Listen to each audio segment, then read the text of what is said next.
I write sins, not tragedies. Prologue. You may think this is some kind of Fault in Our Stars bullshit. Well, it's not. This isn't a tragedy, but it is a love story. Now, I'm not into sappy or cheesy things, but it's all I can think of with this.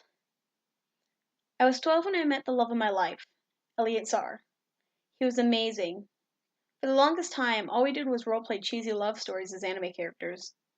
Once we talked to each other, IRL, on Facebook, I fell in love. We started dating on October 15th, 2016. What? Oh, you want a backstory? Of course you do. It's the fucking prologue. Fine. In September, my not-so-secret crush on him showed with my friend Kiara. She dared me to ask him, so I did. He had a girlfriend at the time, so of course his answer was no. I was a little hurt, but I understood. On October 13th, his girlfriend broke up with him. 2 days later, I asked him again. Oh no, hey! Look, I got a boyfriend. Happy? No? Well, I don't care. About a year after we got together, things happened that struck us like a stray bolt of lightning. Now you can read our great experience. Chapter 1. On May 6, 2018, I got a message from Elliot. Hey, may not be as active today. I'm sick as hell. Wait, sick? Like, sick? That's not right. I understand people may get sick a few times a year, but Elliot barely got sick. I know, I'm overreacting, but I was kind of scared. I messaged him back after a few minutes of my brain exploding. Like, how sick? He messaged back. Fever 102. Okay, now I was scared. If Elliot got sick, which he rarely did, he never had a fever. Never. I started to panic, and me panicking turned into having an anxiety attack.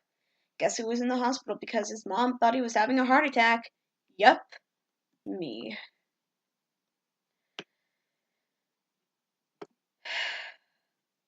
Elliot was worried about me, but after I got home, things were okay. Weeks went by, and then weeks turned into months. Elliot kept getting sick. I finally confronted his mother, and he was taken to a doctor. Did I mention he lives in California and I live in Washington? I had to message his mom for that. After a few days of no results, he finally messaged me. It wasn't the news I was hoping for. I finally got the results back. I have leukemia. I'll text you details later. I have to pack for the hospital. Mom can't get days off, so I'm going to be there myself.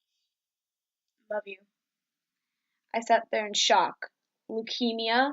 Cancer? I screamed. Good thing no one was home. And I punched the wall, putting a hole in it. Why did this have to happen? Why to him? Why not me? I fell to my knees and started sobbing. He can't have cancer. He just can't, I thought to myself. I got the money I was saving for going to Disneyland and put it in my wallet. I packed a bag for a week and grabbed my phone. I called a taxi and made my way to the airport. I bought my ticket and got on the plane. It didn't take long to get to California.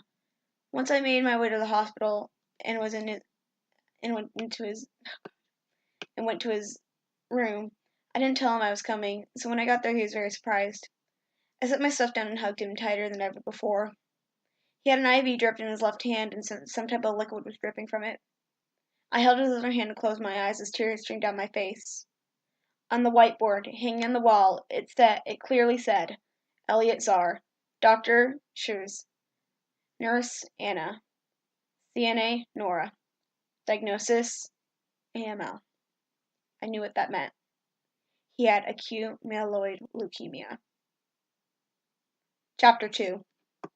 I woke up early that next morning. I guess I fell asleep while I was crying my eyes out. Elliot was asleep, which didn't surprise me. I got up from the chair I was in and laid down next to him with my face in his chest. I started to cry again quietly. This time, clung on to him.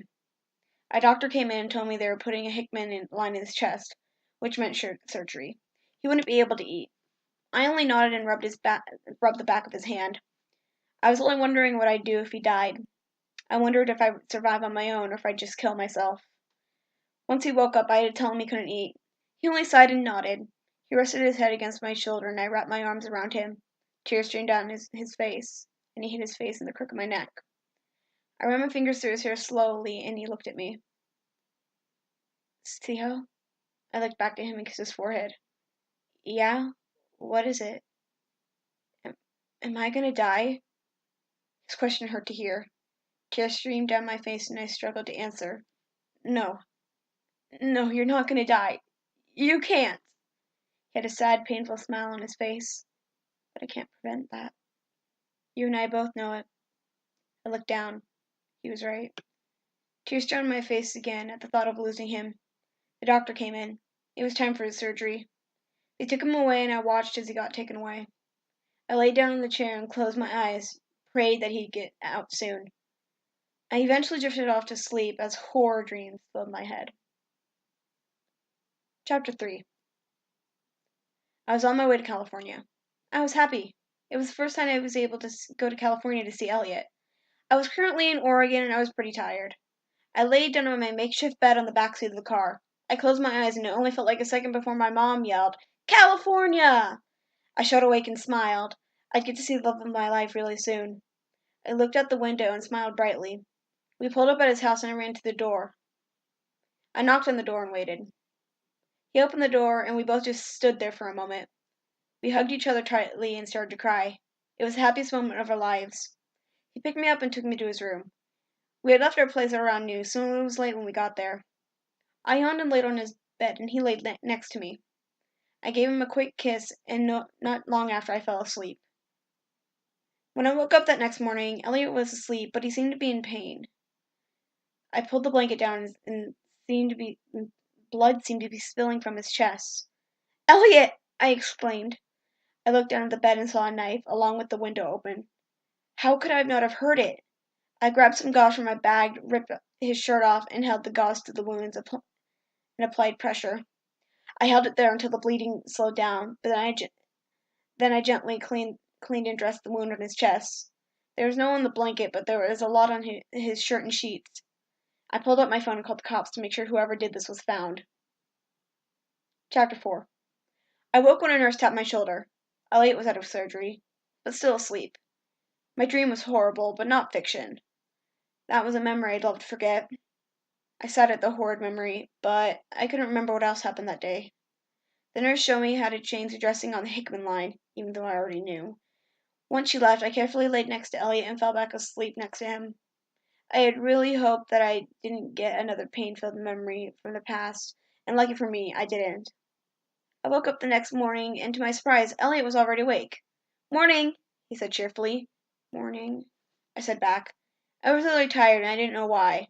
Was I getting sick too? I wasn't warm or cold, so I didn't think so. I laid back down, and Elliot rubbed my back. My cheeks warmed up.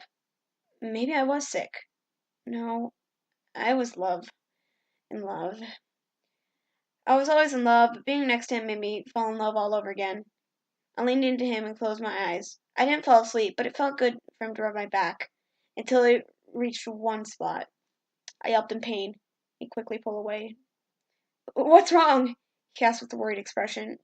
"My back hurts," I said in a pained voice. I knew why, though. I have neurofibromatosis, so that meant I needed surgery if that was what the pain was. I closed my eyes again, and this time I did fall asleep. I wish I didn't, though.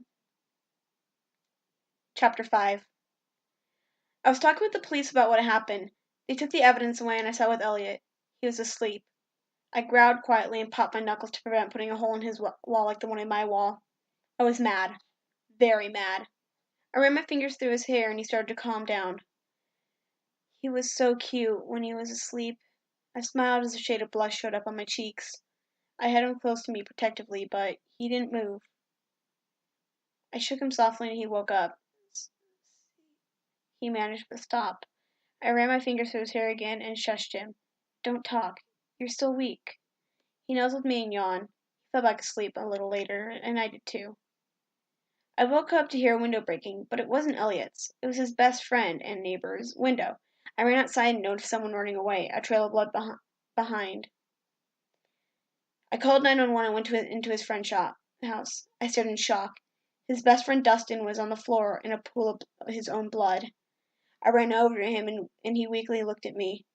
I ripped my shirt, revealing my binder, and pressed it against the wound on his chest. This was going too far. I needed to know who was doing this. I wanted to leave, but I knew I couldn't. I could not let Dustin die. Oh, he said weakly. I looked at him and nodded. He put his hand on my shoulder and looked me in the eye. Tell Elliot I love him. He said it like he was gonna die. No, don't say that. You're gonna. Seal, he interrupted. I looked at him. He closed his eyes and sighed. He went through my heart. I'm not gonna make it. Dustin. Tears streamed down my face. His eyes closed, and his heart stopped beating. I screamed and sobbed. Not long later, his body was taken away. Elliot hadn't woken up yet. I knew when he did I had to tell him, something I did not look forward to. Chapter 6. I shot awake again. I winced in pain because of my back and tears streamed down my face from the painful memory. Elliot looked at me and hugged me. I started sobbing now. I didn't say anything, and after a while I finally calmed down. A nurse came in and hooked a bag to his Hickman line. I knew it was the chemo the minute I saw it. He laid down next to me and sighed. Can I eat now? He asked me. I chuckled and nodded. Mac and cheese? He nodded. I knew him so well. I ordered him some mac and cheese, and he ate it in about 10 minutes. He yawned and laid down. I laid next to him and closed my eyes, but I didn't fall asleep. He fell asleep, though. So I was on my own for a while. Thoughts came to mind about might turn out. I was in emotional pain. Never thought things would turn out like this. I only ever imagined we'd have a normal life, nothing to worry about and nothing to stress about. I nuzzled him as tears streamed down my face. I couldn't think straight, and I wasn't prepared for any of this. Hell, I wasn't ready for anything like this, whether it be him, a friend, or a family member. I finally decided to try sleeping again, even though I knew more old memories would flood back. It was the only thing I could do. Chapter 7. Blood stained my clothes and parts of my blonde hair. When I re-entered Elliot's house, he was awake and eating. Where were you? I was scared, he asked. Tears streamed down my face, and I went over to him. I'm sorry, I said quietly. He didn't hear me, so I took him to his room and told him everything.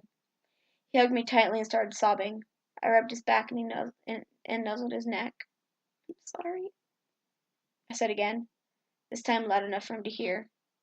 He kissed my cheek and rubbed my back. It's not your fault. Don't be sorry. I nodded and laid on the bed. He laid next to me. We had a huge makeout session for a few hours, and I started getting touchy and cuddly with him. I kissed his neck, and that's what got things started. We stripped down and cuddled some more. That's as far as we ever go. His touch felt amazing, so amazing that I fell asleep right in his arms. Thanks for listening. Once I finish chapter 8 and a few other chapters, I will read more. Thanks for listening. I hope you enjoy this thing I'm writing.